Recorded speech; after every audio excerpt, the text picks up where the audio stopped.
ओम नमः शिवाय। शिव जी सदा सहाय। ओम नमः शिवाय। गुरु जी सदा सहाय।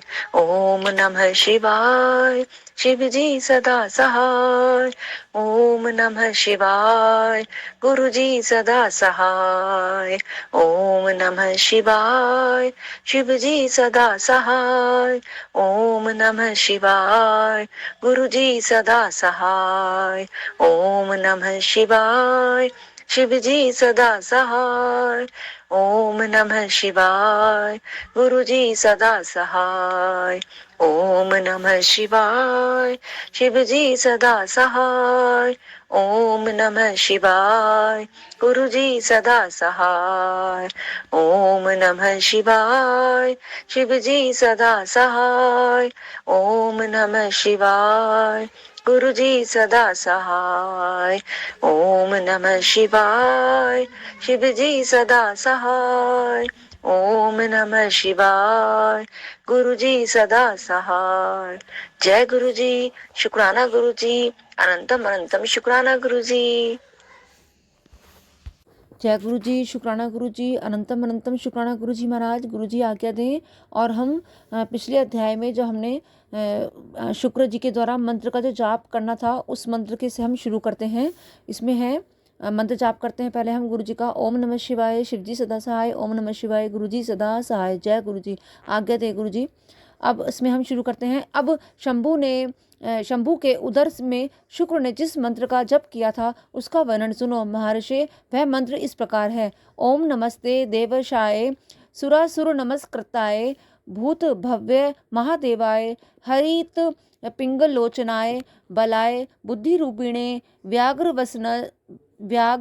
वसनच्छ दायारणेयाय त्रिलोक्य प्रभवे ईश्वराय हराय हरि नेत्राय युगांत करणायानलाय गणेशाय लोकपालाय महाभुजाय महाहस्ताय शूलिने महाद्रष्टिणे कालाय महेश्वराय अव्ययाय कालरूपिणे नीलग्रीवाय महोदराय गणाध्यक्षाय सर्वात्मने सर्वभावनाय सर्वगाय मृत्युहंत्रे पारियात्र सुव्रताय ब्रह्मचारिणे वेदांत गाय तपोगंताय पशुपते व्यंगाय शूलपाणे वृषकेतवे हरे जटिने शिखंडिने लकुटिने महायशसे भूतेश्वराय गुहावासिने वीणापणवतालवते अमराय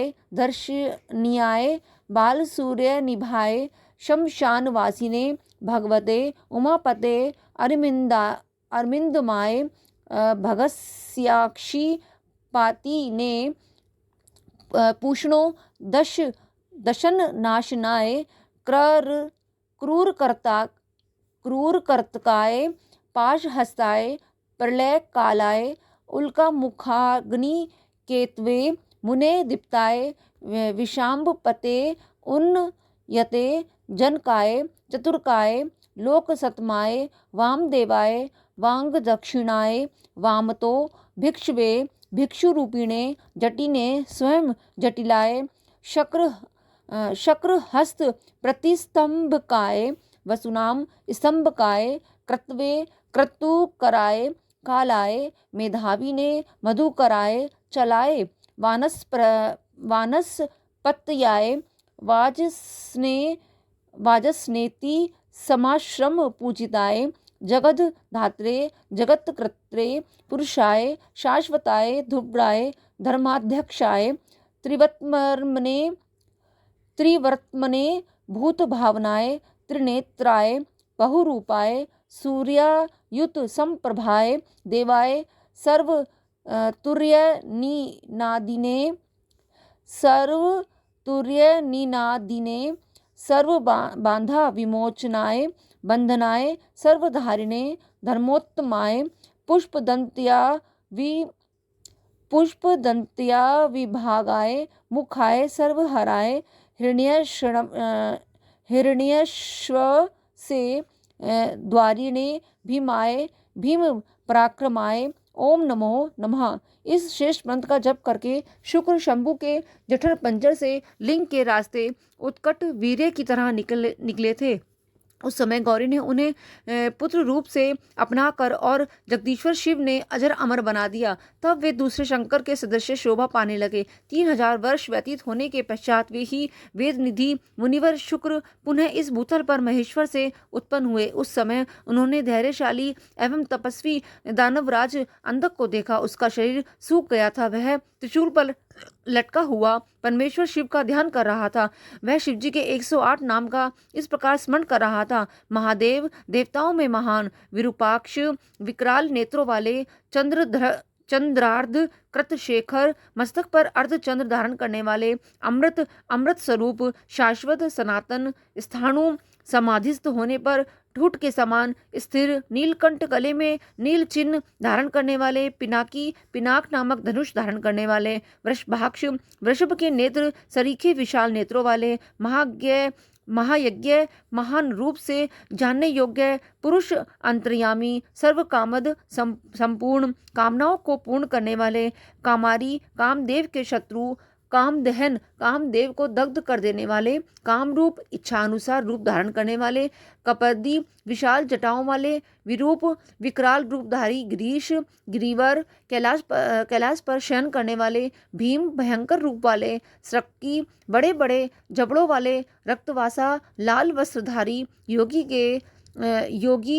के ज्ञाता, काल दहन, काल को भस्म कर देने वाले, त्रिपुरघ्न, त्रिपुरों के संहारकर्ता, कपाली, कपाल धारण करने वाले, गूढ़ व्रत, जिनका व्रत प्रकट नहीं होता, गुप्त मंत्र, गोपनीय मंत्रों वाले, गंभीर स्वभाव वाले, भाव गोचर, भक्तों की भावना के अनुसार प्रकट होने वाले, अणिमादि गुणाधार, अणिमा आदि सिद्धियों के अधिष्ठान, त्रिलोकेश्वराध्यक्ष, त्रिलोकी का ऐश्वर्य प्रदान करने वाले, वीर, बलशाली, वीरहंता, शत्रु वीरों को मारने वाले, घोर, दुष्टों के लिए भयंकर, विरूप, विकट रूप धारण करने वाले, मांसल, मोटे ताजे शरीर वाले, पटु, निपुण, महामांसाद, श्रेष्ठ फल का गुदा खाने वाले, उन्मद मत वाले, भैरव, काल भैरव स्वरूप, महेश्वर, देवेश्वरों में भी श्रेष्ठ, त्रिलोक्य द्रावण, त्रिलोकी का विनाश करने वाले, लुब्ध, स्वजनों के लोभी, लुब्धक, महाव्याधक स्वरूप, यज्ञसूदन, दक्ष यज्ञ के विनाशक, कृतिका सुत युक्त, कृतिकाओं के पुत्र, स्वामी कार्तिकेय से युक्त, उन्मत्त का सा वेश धारण करने वाले, कृतिवासा, गजासुर के चमड़े को ही वज्र रूप में धारण करने वाले, गज कृति परिधान, हाथी का चर्म लपेटने वाले, शुद्ध, भक्तों का कष्ट देखकर शुद्ध हो जाने वाले, भुजग भूषण, सर्पों को भूषण रूप में धारण करने वाले, दत्तालंब, भक्तों के अवलंब दाता, वेताल स्वरूप, घोर, शाकिनी, पूजित, शाकिनियों द्वारा समाराधित, अघोर पद के प्रवर्तक, घोर दैत्य घ्न, भयंकर दैत्यों के संहारक, घोष, भीषण शब्द करने वाले, वनस्पति स्वरूप, भस्मांग, शरीर में भस्म रमाने वाले, जटिल, जटाधारी, शुद्ध, परम पावन, भेरुंड शत सेवित, सैकड़ों भेरुंड नामक पक्षियों द्वारा सेवित, भूतेश्वर, भूतों के अधिपति, भूतनाथ, भूतगणों के स्वामी, पंचभूताश्रित, पंचभूतों को आश्रय देने वाले, खग, गगन विहारी, क्रोधित, क्रोधयुक्त, निष्ठुर, दुष्टों पर कठोर व्यवहार करने वाले, चंड, प्रचंड पराक्रमी, चंडिश, चंडी के प्राणनाथ, चंडिका प्रिय, चंडिका के प्रियतम, चंडतुंड, अत्यंत कुपित मुख वाले, गुरुत्मान, गरुड़ स्वरूप, निस्त्रिंत्रश, खड़ग स्वरूप, शव भोजन, शव का भोग लगाने वाले, लेलीहान, क्रुद्ध होने पर जीभ लपलपाने वाले, महारौद्र, अत्यंत भयंकर, मृत्यु स्वरूप, मृत्यु गोचर, मृत्यु की भी पहुँच से भी परे, मृत्यु के भी काल, महासेन, विशाल सेना वाले, कार्तिकेय स्वरूप, शमशानरण्यवासी, शमशान एवं अरण्य में विचरने वाले, राग, प्रेम स्वरूप, विराग, आसक्ति रहित, रगांध, प्रेम में मस्त रहने वाले वीतराग वैरागी शतार्ची तेज तेज की असंख्य चिन्हगारियों से युक्त सत्वगुण रूप, रजः रजोगुण रूप, तमः तमोगुण रूप, धर्म धर्म स्वरूप, अधर्म अधर्म रूप, वानुज इंद्र के छोटे भाई, उपेंद्र स्वरूप, सत्य सत्य रूप, असत्य सत्य से भी परे, सद्रूप उत्तम रूप वाले, असद्रूप बीभत्स रूपधारी, अहेतुक हेतु रहित, अर्धनारीश्वर, आधा रूप पुरुष और आधा स्त्री का रूप धारण करने वाले, भानु सूर्य स्वरूप, भानुकोटि शत प्रभ कोटि शत सूर्यों के समान प्रभावशाली, यज्ञ स्वरूप, यज्ञपति, यज्ञेश्वर, रुद्र संहारकर्ता, ईशान ईश्वर, वरद वरदाता, शिव कल्याण स्वरूप परमात्मा। शिव की इन 108 मूर्तियों का ध्यान करने से वह दानव उस महान भय से मुक्त हो गया। उस समय प्रसन्न हुए जटाधारी शंकर ने उसे मुक्त करके उस त्रिशूल के अग्रभाग से उतार लिया और दिव्य अमृत की वर्षा से अभिषिक्त कर दिया। तत्पश्चात महात्मा महेश्वर उनसे जो कुछ किया था उन सबका सांत्वना पूर्वक वर्णन करते हुए उस महादैत्य अंधक से बोले। ईश्वर ने कहा, हे दैत्येंद्र, मैं तेरे इंद्रिय निग्रह, नियम, शौर्य और धैर्य से प्रसन्न हो गया हूँ। अतः सुब्रत, अब तू कोई वर मांग ले। दैत्यों के राजाधिराज, तूने निरंतर मेरी आराधना की है, इससे तेरा सारा कलमश धुल गया और अब तू वर पाने योग्य हो गया है। इसलिए मैं तुझे वर देने के लिए आया हूँ, क्योंकि 3000 वर्षों तक बिना खाए पिए प्राण धारण किए रहने से तूने जो पुण्य कमाया है उसके फलस्वरूप तुझे सुख की प्राप्ति होनी चाहिए। संत कुमार जी कहते हैं, मुने यह सुनकर अंधक ने भूमि पर अपने घुटने टेक दिए और फिर वह हाथ जोड़कर कांपता हुआ भगवान उमापति से बोला। अंधक ने कहा, भगवान, आपकी महिमा जाने बिना मैंने पहले रणांगण में हर्ष गदगद वाणी से आपको जो दीनहीन तथा नीच से नीच कहा है और मूर्खतावश लोक में जो निंदित कर्म किया है, प्रभु उस सबको आप अपने मन में स्थान ना दें, अर्थात उसे भूल जाएं। महादेव, मैं अत्यंत ओछा और दुखी हूँ। मैंने काम दोषवश पार्वती के विषय में भी जो दूषित भावना कर ली थी उसे आप क्षमा कर दें। आप तो अपने कृपण दुखी एवं दीन भक्त पर सदा ही विशेष दया करनी चाहिए। मैं उसी तरह का एक दीन भक्त हूँ और आपकी शरण में आया हूँ। देखिए, मैंने आपके सामने अंजलि बांध रखी है, अब आपको मेरी रक्षा करनी चाहिए। ये जगजननी पार्वती देवी भी मुझ पर प्रसन्न हो जाएं और सारे क्रोध को त्याग कर मुझे कृपा दृष्टि से देखें। चंद्रशेखर, कहाँ तो इनका भयंकर क्रोध और कहाँ मैं तुच्छ दैत्य चंद्रमौली, मैं किसी प्रकार उसको सहन नहीं कर सकता। शंभो, आप कहाँ तो परम उदार आप और कहाँ बुढ़ापा, मृत्यु तथा काम क्रोध आदि दोषों के वशीभूत मैं, अर्थात मेरी आपके साथ क्या तुलना है। महेश्वर, आपके ये युद्ध कला निपुण महाबली वीरपुत्र मेरी कृपणता पर विचार करके अब क्रोध के वशीभूत मत हो। तुषार हार, चंद्र किरण, शंख, कुंद पुष्प और चंद्रमा से वर्ण वाले शिव, मैं इन पार्वती को गुरुता के गौरववश नित्य मात्र दृष्टि से देखूं। मैं नित्य आप दोनों का भक्त बना रहूं। देवताओं के साथ रहने वाला मेरा वैर दूर हो जाए तथा मैं शांतचित्त हो योग चिंतन करता हुआ गणों के साथ निवास करूं। महेशान, आपकी कृपा से मैं उत्पन्न हुए इस विरोधी दानव भाव का पुनः कभी स्मरण न करूं। यही उत्तम वर मुझे प्रदान कीजिए। सनत कुमार जी कहते हैं, मुनि सत्तम, इतनी बात कहकर वह दैत्यराज माता पार्वती की ओर देखकर त्रिनयन शंकर का ध्यान करता हुआ मौन हो गया। तब रुद्र ने उसकी ओर कृपा दृष्टि से देखा। उनकी दृष्टि पड़ते ही उसे अपने पूर्व प्रदान तथा अद्भुत जन्म का स्मरण हो आया। उस घटना का स्मरण होते ही उसका मनोरथ पूर्ण हो गया। फिर तो माता पिता उमा महेश्वर को प्रणाम करके वह कृतकृत्य हो गया। उस समय पार्वती तथा बुद्धिमान शंकर ने उसका मस्तक सूंघ कर प्यार किया। इस प्रकार अंधक ने प्रसन्न हुए चंद्रशेखर से अपना सारा मनोरथ प्राप्त कर लिया। मुने, महादेव जी की कृपा से अंधक को जिस प्रकार परम सुखद गणाध्यक्ष पद प्राप्त हुआ था, वह सारा का सारा पुरातन वृत्तांत मैंने सुना दिया और मृत्युंजय मंत्र का भी वर्णन कर दिया। यह मंत्र मृत्यु का विनाशक और संपूर्ण कामनाओं का फल प्रदान करने वाला है। इसे प्रयत्न पूर्वक जपना चाहिए। अध्याय 47 से 39 विराम। जय गुरु जी। अब अध्याय है शुक्राचार्य की घोर तपस्या और इनका शिवजी को चित्र रत्न अर्पण करना तथा मृत्युष्टक स्तोत्र द्वारा उनका सत्वन करना, शिवजी का प्रसन्न होकर उन्हें मृत संजीवनी विद्या तथा अन्य अन्य वन प्रदान करना। सनत कुमार जी कहते हैं, व्यास जी, मुनिवर शुक्राचार्य को शिव से मृत्युंजय नामक मृत्यु का प्रशमन करने वाली परा विद्या किस प्रकार प्राप्त हुई, अब उसका वर्णन करता हूँ, सुनो। पूर्व काल की बात है।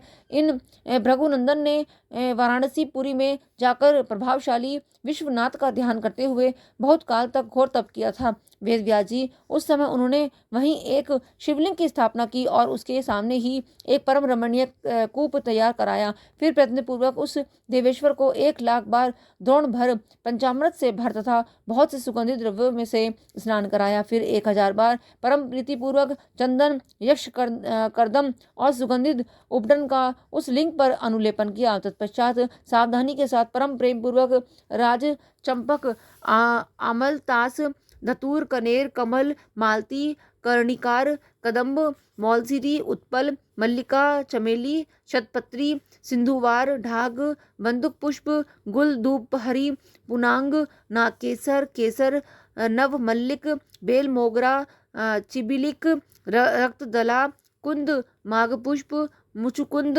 मोतिया, मंदार, बिल्वपत्र, गुमा, मरुवृक, मरुआ वृक, धूप, गठिवन, दोना, अत्यंत सुंदर आम के पल्लव, तुलसी, देव जवासा, बृहत्पत्री, कुशांकु, दंडाव्रत, नादरुख, अगस्त्य, साल, देवदारू, कचनार, कुर्बक, गुलखेरा, दुर्वांकुर, कुरंटक, कलसेला, करसेला, इनमें से प्रत्येक के पुष्पों और तथा अन्य पल्लवों से तथा नाना प्रकार के रमणीय पत्रों और सुंदर कमलों से शंकर जी की विधिवत अर्चना की। उन्हें बहुत से उपहार समर्पित किए तथा शिवलिंग के आगे नाचते हुए शिव सहस्त्र नाम एवं अन्य अन्य स्तोत्रों का गान करके शंकर जी का सत्वन किया। इस प्रकार शुक्राचार्य 5,000 वर्षों तक नाना प्रकार के विधि विधान से महेश्वर का पूजन करते रहे, परंतु जब उन्हें थोड़ा सा भी वर देने के लिए उद्यत होते नहीं देखा, तब उन्होंने एक दूसरे अत्यंत दुस्सह एवं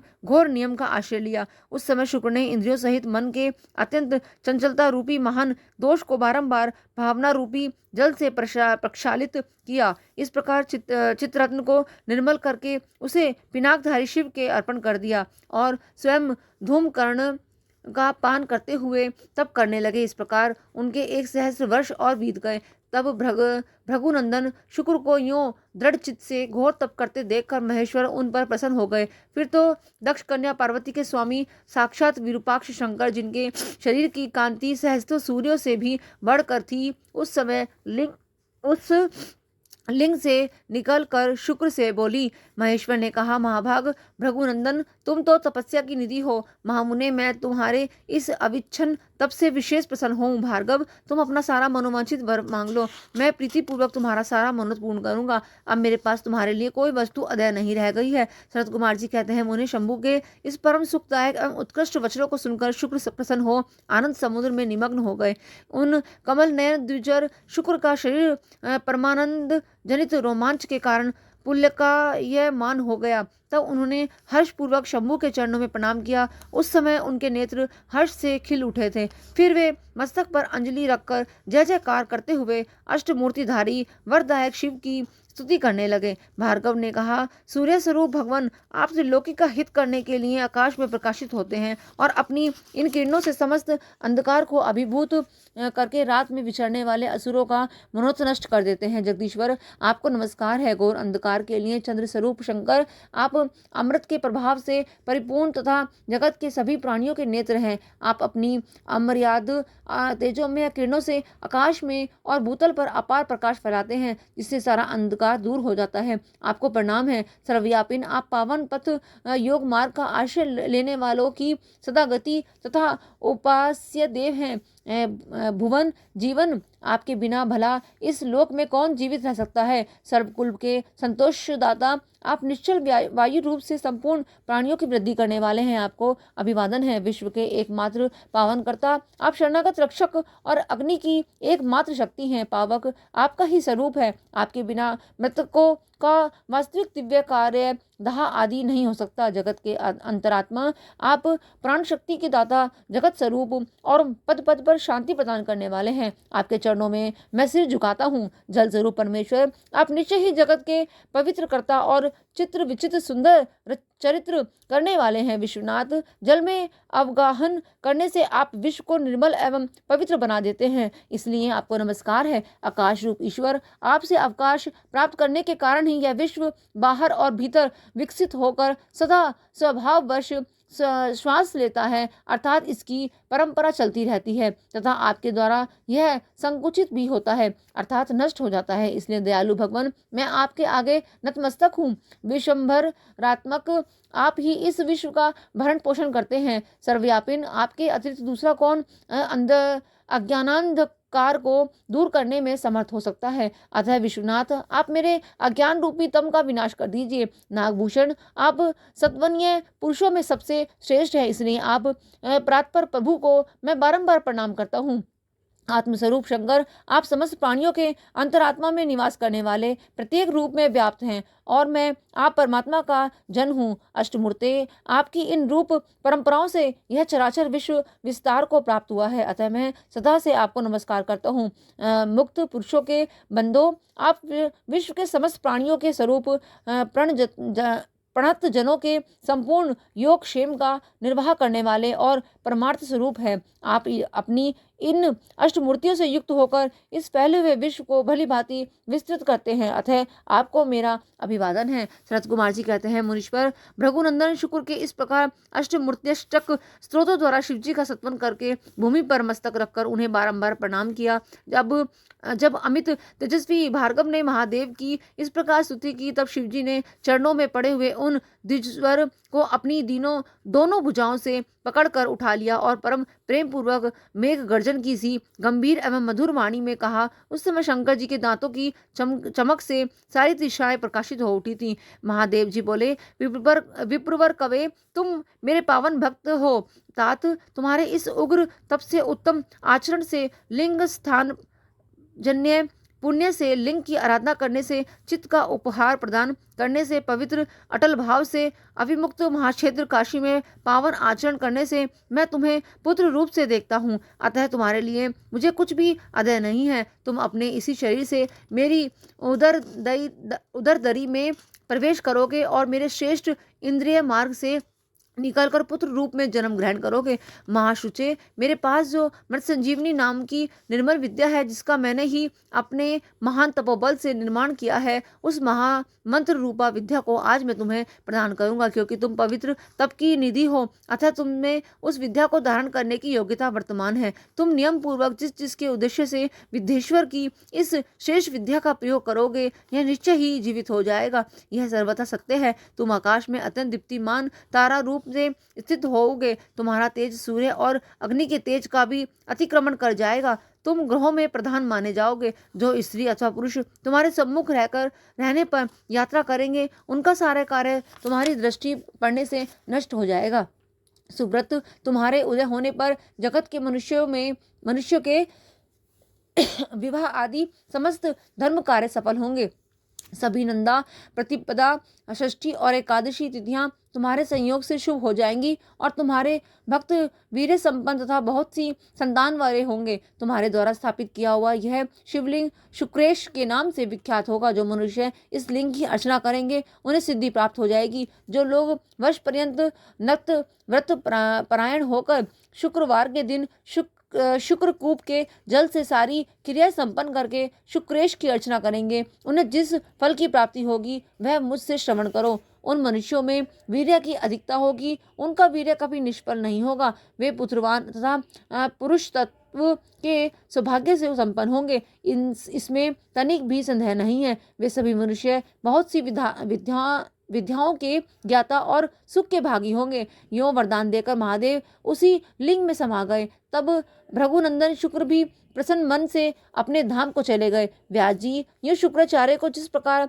अपने तपोबल से मृत्युंजय नामक विद्या की प्राप्ति हुई थी, वह वृतांत मैंने तुमसे वर्णन कर दिया है। अब और क्या सुनना चाहते हो? अध्याय 50 विराम। जय गुरु जी।